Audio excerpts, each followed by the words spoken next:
Speaker,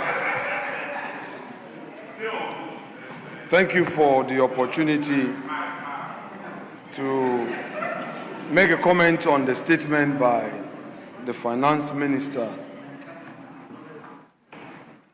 Mr. Speaker, the Finance Minister came to this House with his technical team, sought the leave of the House to present to us a document he has conveniently titled, quote, Ghana Accelerated National Reserve Accumulation Policy 2026 to 2028.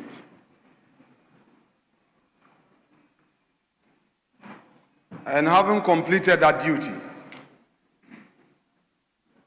the 188 of his own side seem not to be excited.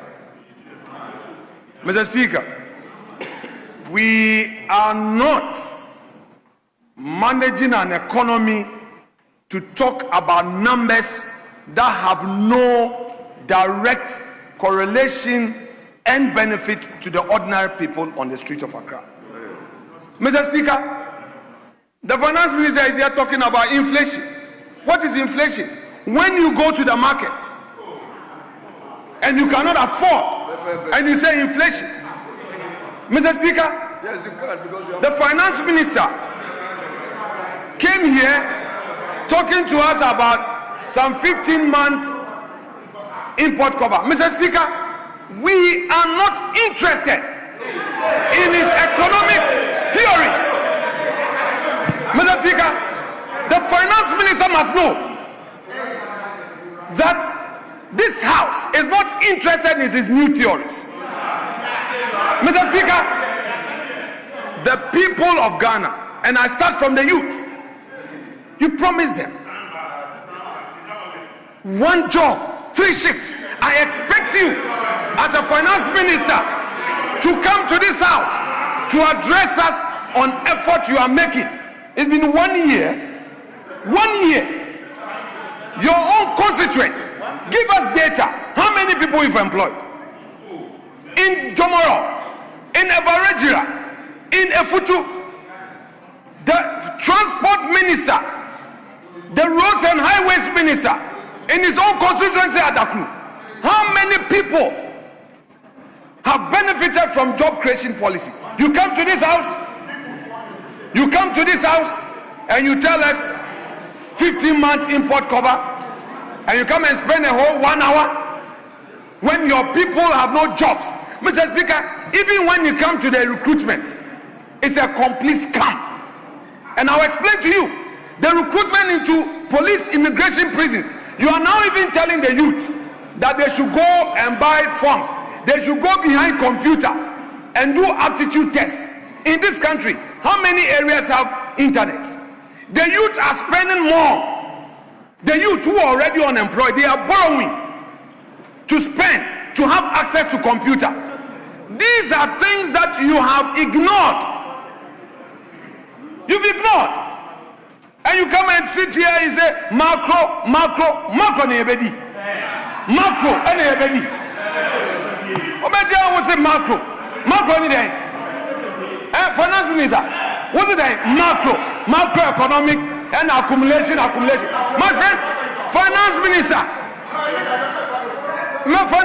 I'm not interested in your macro numbers. So I'm not interested. I'm interested in the bread and butter issues. Electricity. On paper, you have increased electricity tariffs by over 30%. Now, put the numbers on paper aside. Listen, for those of you who, because you are in government, you are ignoring the realities on the ground. Ghanaians cannot afford electricity. You should know this. These are the things you should introduce policies for reform. How to reform the energy sector. You are not doing that. You come here and say macro. I will not commend you for doing this. I'm not going to praise you. Electricity needs reforms. Those are the bona fides you must pay attention to. Then you come here, you say, and then 15 months, they say Ghana Accelerated National Reserve Accumulation.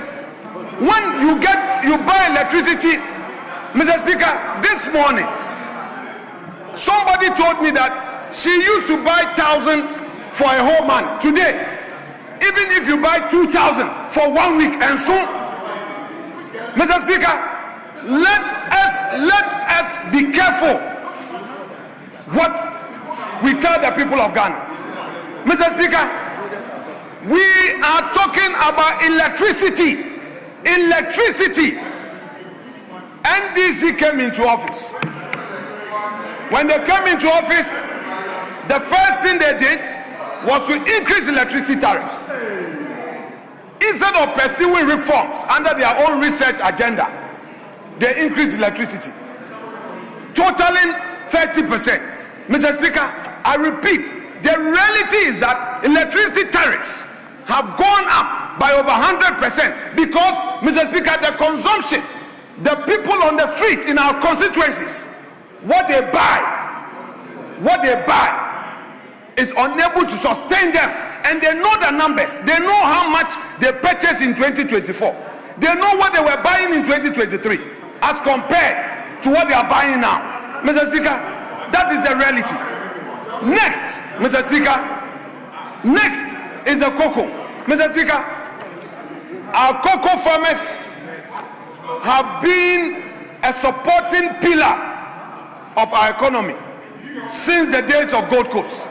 Mr. Speaker, this government came into being and they have abandoned all the supporting pillars of the economy. Mr. Speaker, I don't need to be an economist to understand what leads to economic growth. My basic ideas as an entrepreneur are enough for me to know that when you create opportunities, the economy grows. Mr. Speaker, this government promised that upon assumption of office, a bag of cocoa will be increased to 6,000 Ghana cedi. The finance minister said so.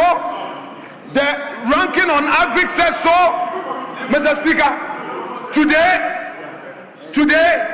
they rather have reduced the producer price. At the comfort of his office,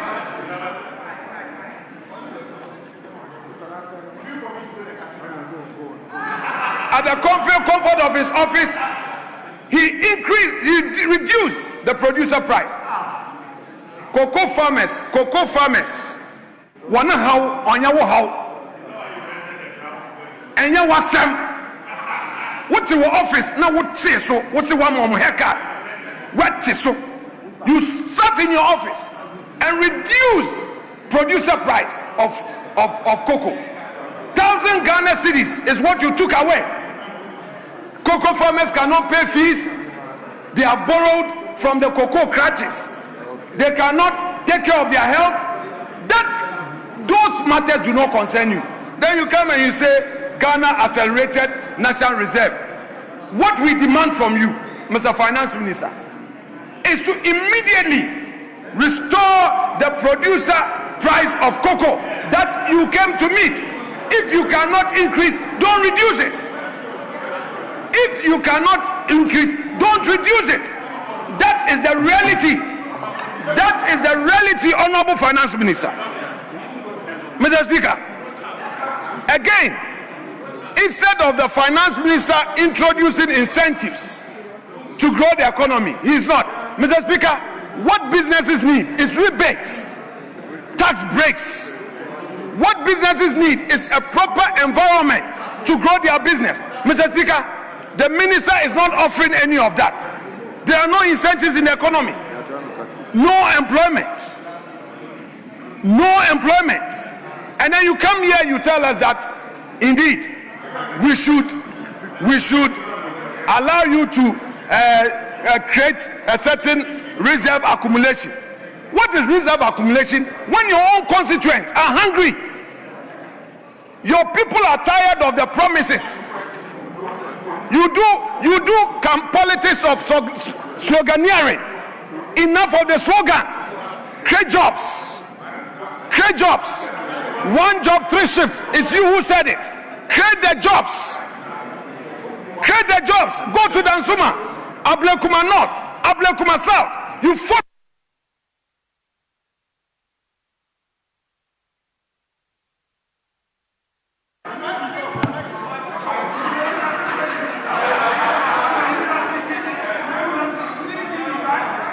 Honorable Minority Leader, the arrangements, please, can you for once listen? You don't want to listen to me?